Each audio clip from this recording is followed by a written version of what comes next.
Last संवत जाते जाते थोड़े बहुत हालात सुधरे और आज से नए संवत का पहला फुल फ्लेज्ड कारोबारी हफ्ता। और इस हफ्ते की अहमियत बताने की जरूरत नहीं है, बस अब इवेंट्स बता दूंगा आपको, आप समझ जाएंगे ये नया संवत किस नोट पे शुरू हो रहा है। आज से चाइना की top legislature NPC standing committee की 5 दिवसीय बैठक की शुरुआत हो रही है, Monday to Friday. Top legislature है, बीच में अपडेट्स आ रहे थे कि सेवरल फिस्कल मेजर्स और लेना चाहता है चाइना अपनी इकोनॉमी को पटरी पे लाने के लिए। इस वीक को अनाउंसमेंट्स आएंगे नहीं आएंगे, एनीबडीज गेस, पर बहुत इंपॉर्टेंट चाइना की 5 दिनों की बैठक शुरू होने जा रही है। जब चाइना की बैठक चल रही होगी, ग्लोबली सबकी नजरें होंगी यूएस प्रेसिडेंशियल इलेक्शंस पर। मंगलवार यानी कि कल कमला हैरिस वर्सेस डोनाल्ड ट्रंप, और इस हफ्ते शायद हमारे सामने आंसर आ चुका होगा।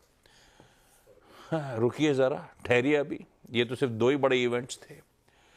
इसी हफ्ते यूएस के फेडरल रिजर्व, उसकी जो एफओएमसी जो कमेटी है दरें सेट करती है, उसकी 2 दिवसीय बैठक 6 और 7 नवंबर को प्लेस्ड है, वेडनेसडे और थर्सडे रात को हमें पता चल जाएगा यूएस फेड का फैसला।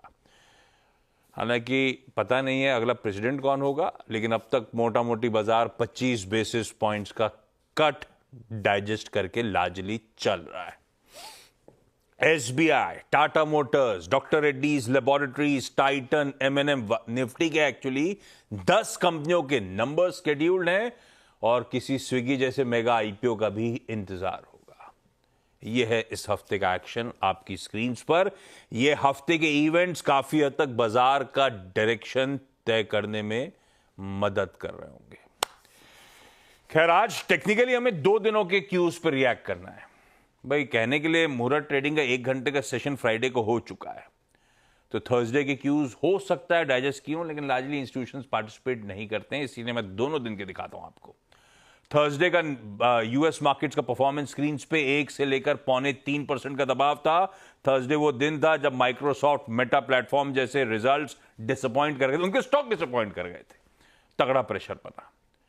और फ्राइडे एक कह लीजिए आधे से 3/4% फाइनली उछाल के साथ ट्रेड, और यहां पे बैकड्रॉप था एक बहुत कमजोर यूएस की जॉब्स रिपोर्ट सामने आ रही थी। ये दोनों चीजों पे हॉर्माज से अपन चर्चा कर रहे होंगे कुछ ही देर में। आज सुबह के फ्यूचर्स भी क्विकली स्क्रीन पर रख देता हूं, हल्के दबाव के साथ 1/4 से आधा % फ्यूचर्स दबाव में, और क्यूज दिखा देता हूं। तब और अब नहीं दिखा रहा मैं, नहीं तो कंफ्यूजन होगा। थर्सडे रात का दिखाऊं, फ्राइडे का दिखाऊं, कुछ डाइजेस्ट किया नहीं है, तब और अब छोड़ दीजिए। तीनों क्यूज लेकर आइए स्क्रीन पे। बॉन्ड यील्ड्स इंच अप कर रही है, 4.4 के करीब आके खड़ी हो गई। डॉलर इंडेक्स 104 के इर्द गिर्द अब कामकाज करता हुआ, और क्रूड जो हेडलाइन में प्रोड्यूसर साहब ने मेंशन करा था, इंच अप करते करते $75। बेहद इंटरेस्टिंग सेशन सामने खड़ा है। गिफ्ट निफ्टी कह रहा है 1/3% के दबाव के साथ इस बेहद इंटरेस्टिंग हफ्ते की हम शुरुआत करेंगे, आगाज करेंगे। ऐसे में ग्लोबली मूड कैसा है, हॉर्माज बताएंगे आपको। वीरू बताएंगे कैसे हफ्ते के शुरुआती कारोबारी सत्र में निफ्टी बैंक पे अप्रोच रखा जाए, और हर्षदा से जानेंगे सारे इंपॉर्टेंट स्टॉक्स न्यूज। लाइए भाई, गिफ्ट निफ्टी हल्का दबाव। आपके एशियाई पियर्स कैसे कर रहे हैं इस समय सुबह? मिला जुला काम काज है।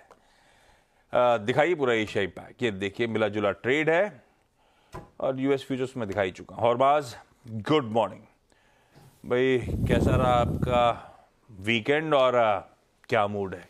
खबरें डाइजेस्ट करने में चला गया वीकेंड।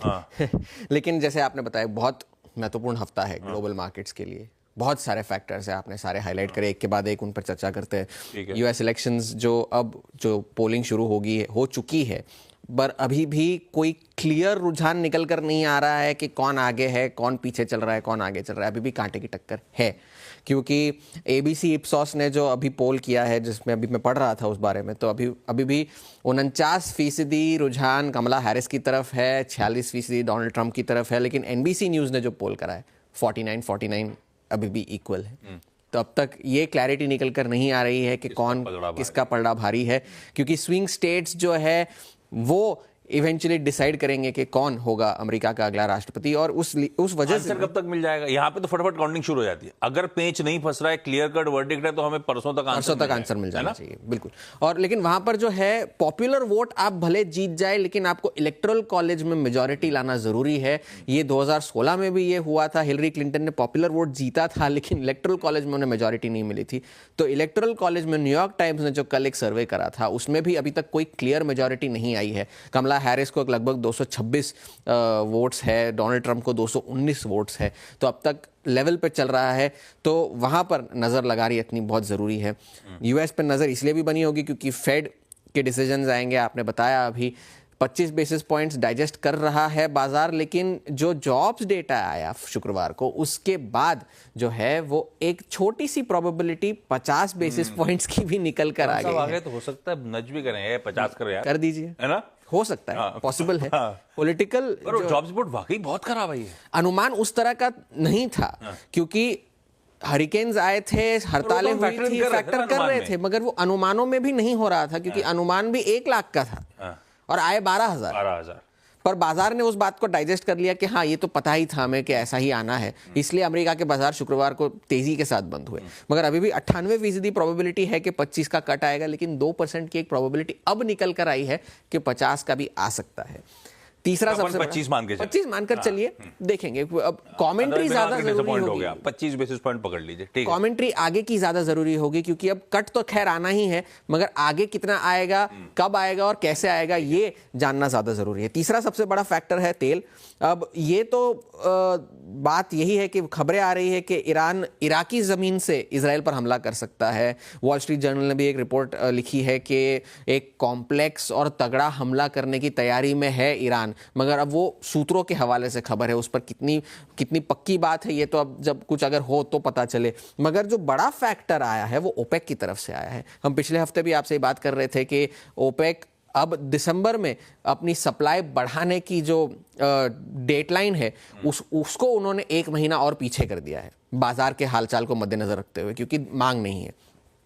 अब इनिशियल प्लान यही था कि 1,80,000 बैरल्स पर डे से सप्लाई बढ़ाई जाएगी दिसंबर से, वो अब 1 महीना पीछे हो गई है। मगर एनालिस्ट उसे ज़्यादा मान नहीं रहे, उसे एक सेंटिमेंट पॉजिटिव की तरह ट्रीट कर रहे हैं। ठीक है, आपने कर लिया, लेकिन उससे बाजार को कोई फर्क नहीं पड़ेगा। सिटी और जेपी मॉर्गन अभी भी अपने व्यूज़ पर कायम है कि $60 तक प्राइसेस जा सकते हैं। और चौथा सबसे बड़ा फैक्टर यही है कि चाइना में जो नेशनल पीपल्स कॉन्फ्रेंस जो शुरू हुई है, कांग्रेस जो शुरू हुई है पिछले इस पूरे हफ्ते, वो पता चलेगी और किस तरह का स्टिमुलस अनाउंस करना है। वेट कर रहा हूं कि कौन आएगा वहां वो पे, प्रेसिडेंशियल इलेक्शन के बाद वो किस तरह का स्टिमुलस आएगा, उस पर चर्चा ज्यादा होगी। तो वो चीजें याद रखनी है। तो ये 4 बड़े फैक्टर्स है। अमेरिका के बाजार शुक्रवार को तो ठीक ही थे, लेकिन डॉलर मजबूत है, यील्ड्स मजबूत है, तो फैक्टर इन अब यही करना है कि प्रेसिडेंशियल इलेक्शन का जो नतीजा होगा उससे बाजार को एक डायरेक्शन मिल सकता है।